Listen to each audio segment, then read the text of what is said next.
96.5. Son las 8:11. Buenos días, José La Luz. Adelante. Buenos días, Julio. Buenos días a todos mis compañeros y compañeras. Buenos días a nuestra audiencia en este inicio de semana. Aprovechamos siempre los lunes para recordarles que tienen que tener una postura, una posición, una actitud de disciplina y del deber ser frente a la alimentación y los ejercicios durante los días de la semana, el weekdays, de lunes a viernes. Una postura de disciplina para que podamos compensar el exceso de nutrientes que pone a disposición una economía de ingresos medios como la nuestra, de una clase media en expansión. Tenemos más comida que la que necesitamos para nutrirnos, y entonces la publicidad nos bombardea constantemente. Y si no sabemos diferenciar en lo que es nutrición y lo que es comer por placer, vamos a tener problemas serios en el futuro. Por eso hay que ser disciplinados y asociar de lunes a viernes la alimentación a lo correcto, a la inteligencia. ¿Y qué es alimentación inteligente? Usted lo busca en la web o consulta a su médico. Miren, varias cosas interesantes. Me sorprendió un artículo que publica el presidente Leonel Fernández en el día de hoy. El PLD causa de una derrota. En el Listín Diario, lo voy a poner ahí porque lo voy a comentar. Lo leí más temprano en la mañana, lo voy a comentar al final. Lo voy a dejar para el final. Con relación a lo que decía Julio de la visita en el país de Ignacio Ramonet, el editorialista del periódico Le Monde Diplomatique de París, una gran personalidad con muchísimo prestigio en el área intelectual asociada a los medios de comunicación. ¿Sabes que hoy, o no sé si lo dijo ayer, déjame ver si lo dijo ayer, sí, ayer el Listín Diario lo recoge hoy, el presidente Abinader dice que el subsidio del programa FASE en sus dos versiones, la primera y después la complementaria, solamente está garantizado hasta diciembre. Le quedan estos 4 meses. Porque ya en diciembre él dice que las ayudas se van a concentrar en el programa ProSoli. Está basado en el SIUBEN, el Sistema Único de Beneficiarios. Yo pienso que eso es correcto.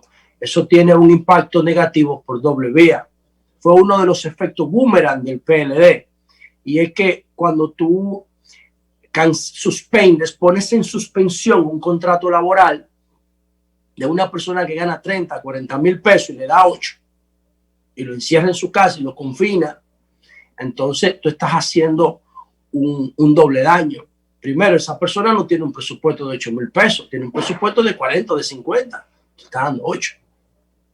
Pero además, esa persona, lo más probable, nunca se ve afectada por el coronavirus, porque el coronavirus, en términos mortales, según lo que nosotros observamos del boletín, nada más mata a las personas que tienen su sistema inmunológico comprometido de 60, 65 años en adelante, débil por naturaleza, o a las que además de tener esa edad tienen una situación, un diagnóstico de salud grave, una hipertensión o una diabetes, una hepatitis, un problema pulmonar, ¿no? Esos son los que mueren, los demás no mueren. Entonces tú estás confinando a una persona que además en el 57% de los casos no vive con lo que gana de su sueldo, sino con lo que aparece en el entorno. Decía Hacienda el año pasado que el Ministerio de Planificación, Economía y Desarrollo, que el 57% de nuestra economía es informal. Entonces ese programa FASE, eso es una cosa que había que entenderle en el principio, porque nadie en el principio sabía nada de esta crisis, pero ya pasados 6 meses tenemos mucha información que, si sabemos leerla y escucharla, nos dice mucho esa información acumulada. Y yo creo que eso se inscribe entre lo que decía Ramonet. Hay que seguir subsidiando, no quizá a las personas, pero sí a las pymes. Más del 90% de la economía dominicana es pyme y aporta casi un 40% al PIB. Y con relación a lo que reflexionaba Julio sobre el modelo de economía intervencionista o el modelo de economía de laissez-faire, laissez-passer, de dejar hacer, dejar pasar, que es el que promueven los liberales, Yo pienso que son dos modelos económicos, no es que uno no existe, no, la escuela de Keynes es una de las más importantes, fue toda la discusión en el siglo XX. Lo que pasa es, dice el liderazgo responsable, que cuando hay crisis tenemos que ser keynesianos, por obligación, es una ley, es un axioma. Cuando no hay crisis, entonces ya podemos ser liberales en la economía y dejar que el mercado opere, pero cuando no hay crisis, ¿cuál es el problema cuando no hay crisis? Lo que pasó en la peor crisis económica de la historia, que para mí, si siguen manejando el coronavirus con ese criterio de suprimir la economía, de constreñir la economía y de acorralarla, esta crisis que se está acumulando ahora va a ser igual, no a la de 1945, sino a la de 1929, la de la especulación financiera, la de la especulación bursátil. Y en esa especulación bursátil fue que se crearon las condiciones para la especulación bursátil, fue que sin regulación fue que creó las condiciones para el crack del 29, porque uno de los problemas de la laissez-faire es que al dejar que el mercado lo regule todo, vienen los vicios y viene la corrupción. Y entonces esa especulación financiera sin sustento de productividad, sin sustento de generación de riqueza, creó las condiciones para el crack de 1929. Y tuvieron que volver a Keynes después de 1929. Como ahora todos los gobiernos del mundo están volviendo al modelo keynesiano. ¿Qué va a pasar cuando superemos el coronavirus? Tenemos que volver al modelo liberal. Eso es lo que dice el liderazgo responsable. Cuando no hay crisis, entonces se expande. Las pymes, tengo un análisis por ahí, las pymes van a seguir afectadas mientras dure la crisis del coronavirus, porque las pymes son una expresión de sociedades en paz, en estabilidad. Si no hay estabilidad, no hay pymes. Las pymes es la economía complementada de países que están estables. Si caemos en crisis, la mayoría de las pymes van a caer en crisis también. Entonces, yo pienso que está bien lo que está haciendo el presidente de ir pensando en dejar de lado los programas FASE, que esa gente vuelva a sus empleos y enfocarse solamente en quienes necesitan el subsidio desde el punto de vista estadístico, desde el punto de vista de su estratificación socioeconómica. Con relación al tema del toque de queda, vamos a ver qué pasa a partir de hoy. Es una también de nuestras aspiraciones. Usted no se le pega el virus ni se lo pega a nadie por estar en la calle. Obviamente, ¿cuál es el aspecto más importante aquí? Atención. Estoy mirando la cifra del observatorio de seguridad que tiene el Ministerio de Interior y Policía. Miren ustedes. ¿Ustedes saben cuáles son los únicos indicadores que se han disparado en estos 6 meses de pandemia en materia de seguridad? Que casi entren en el plano de la salud pública. Los suicidios han aumentado ligeramente después de marzo, pero después se han caído los indicadores de muerte por accidente de tránsito, se han caído, muerte por homicidio, por violencia, se han caído, no se han caído tan dramáticamente, pero se han caído. ¿Y por qué se han caído? Por el confinamiento, por el toque de queda. Tenemos que tener claro esto, porque hay que darle una visión integral. Entonces, yo lo que digo es que aquí vamos, este es un planteamiento nuevo. Atención a las autoridades, porque no lo había hecho antes.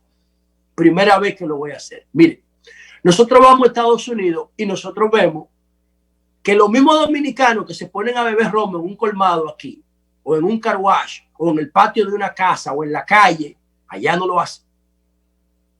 Porque en Estados Unidos y en cualquier país que mínimamente se respete, usted consume alcohol en su casa o en un centro nocturno autorizado con una licencia específica para operar y para recibir ese tipo de comportamiento.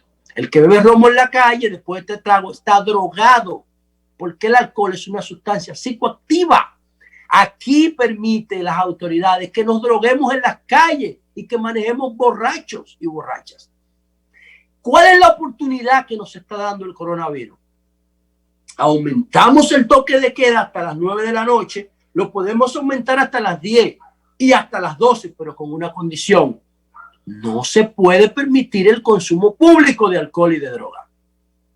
Vamos a aprovechar el tema del coronavirus para eliminar esa cultura de beber el romo en la calle, porque eso es lo que dispara los indicadores de inseguridad. Si nosotros lográramos aprovechar la crisis como sociedad para eliminar la cultura de consumir alcohol en la calle, nosotros estaríamos conquistando uno de los más importantes indicadores para mantener la paz social nocturna, porque es en la noche que se producen la mayoría de los hechos delictivos y de inseguridad asociados a la violencia. Esa es la clave, que la gente no pueda beber ron en la calle. Y eso lo tenemos que combinar con el toque de queda para que entonces el resultado tenga un éxito integral. De lo contrario, si permiten el romo en la calle, no, que es una cultura, que los dominicanos somos así, que eso nadie lo va a quitar, que somos un país alegre. Mierda, eso es lo que es un desorden. De un país que le ha faltado una dirección, un liderazgo comprometido con una sociedad organizada. ¿Qué pueblo se desarrolla en medio de ese desorden? De poner a los niños y a las niñas, exponerlo a ese consumo de romo a las 10 y a las 11 de la mañana en los colmadones, en los barrios. Eso no se puede, eso no debería. Usted quiere tener un colmadón, ciérrelo. Ahí adentro usted pone bulla, pone música y todo lo que usted quiera. Mujeres hot pan, lo que quiera, pero cerrado. Los niños ni niñas no deben estar expuestos al consumo de alcohol. Eso está totalmente reglamentado, definido y establecido en seguridad perimetral. Y ese proyecto está al servicio de las autoridades, porque ya eso es patrimonio público, porque a mí me pagaron para escribirlo. Por otro lado, y breve, miren, ayer se reunió el comité político de mi partido y algo realmente que me puso a reflexionar mucho. Me sentí mal. ¿Saben por qué? Porque ya las elecciones pasaron en julio, agosto, septiembre, ya vamos para el 7 de octubre. Y todavía el comité político reunido y la tendencia es, lo queremos preso. Cero impunidad, son malditos ladrones. Incluso la tendencia comité político, el 95% era negativa. Esos son indicadores para que la dirección de mi partido los tome, los ponga en una mesa y se siente a analizarlos, que no le dé la espalda a esos indicadores. ¿Por qué? Voy a decir por qué. Esas tendencias en campaña son inducidas por bots, son inducidas por grupos especializados que se ponen a operar en contra, ¿no? El PLD en contra del PRM, el PRM en contra del PLD. Pero cuando no hay campaña, que el comité político se reúna y que todas las tendencias sigan las mismas etiquetas de cuando estábamos en campaña, ya eso no es inducido, eso es orgánico. Eso es orgánico. La clase media sigue detestando a la cúpula de mi partido. Ya no se refieren a nadie en específico, al comité político. Y ahí hay una lección para ello. Yo como PLDista me sentí mal ayer al ver eso. Y ojalá que nosotros podamos abrir un proceso de reflexión contra eso, porque si nosotros no mejoramos la imagen de nuestro partido, va a ser muy difícil recuperar el valor de la marca electoral del PLD. Y si que intentan controlar, como lo están intentando, están dando señales de eso, de querer controlar el proceso interno de reforma y renovación, el PLD se va a volver a dividir, Y termino con lo siguiente. Hoy el presidente Fernández, yo creo que pudiera ser después un tema de debate, no sé. Dice el PLD causa de una derrota. No voy a reproducir el artículo entero, ya se me venció mi tiempo, pero él menciona dos hechos, ¿no? Él dice que el Palacio, pues no menciona a Danilo, pero todo es que el otro tuvo la culpa. Que el Palacio tenía un plan oculto para imponer la reelección. Yo creo que no era oculto el plan, era un plan público, abierto.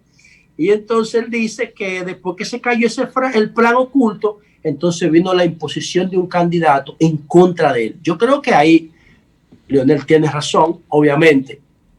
El PLD, algo importante que dice Leonel, que en octubre, cuando él anunció esos dos discursos fatales, el discurso de Leonel el domingo después de las elecciones y el discurso de Danilo el lunes después en octubre. Esos dos discursos fueron fatales, dos discursos de dos personas subdesarrolladas mentalmente hablando, movidas por el resentimiento, por los instintos de la baja pequeña burguesía muy pobre que Juan Bosch tanto combatió. Sus dos principales alumnos reproducían los mismos vicios. ¿A qué yo me refiero? Nada personal. Pusieron los intereses personales de ellos por encima de los intereses del país. Entonces Leonel dice que en el mismo día que él anunció la formación de la Fuerza del Pueblo, el 10% de los electores migraron al PRM. Eso es cierto. Y dice Leonel que a pesar de la Marcha Verde y de todo los escándalos de corrupción, el PRM no subía de un 35%. Que el PRM pasó a ser una opción electoral fuerte a partir de la ruptura del PLD. Eso es cierto. ¿Quiénes tuvieron la culpa de que el PLD se dividiera? Danilo Medina y Leonel Fernández.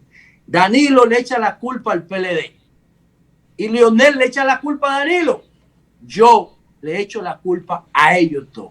¿Será beneficioso para la sociedad que el PLD se haya dividido y haya perdido el poder? No lo sabemos. Vamos a esperar el futuro. ¿Será perjudicial para la sociedad dominicana que el PLD se haya dividido y haya perdido el poder? Se dividió como Jacobo y como Jorge Blanco, como Miguel Vargas y como Hipólito. Vamos a ver, el tiempo dirá si la división del PLD y la salida del PLD del poder será beneficioso o será perjudicial. Si es perjudicial, la responsabilidad es de Leonel y de Danilo, de los dos. Si es beneficioso, también ambos, por ese comportamiento subdesarrollado, habrán contribuido de manera accidental a una buena solución para el país con la salida del PLD del poder. Cambio y fuera.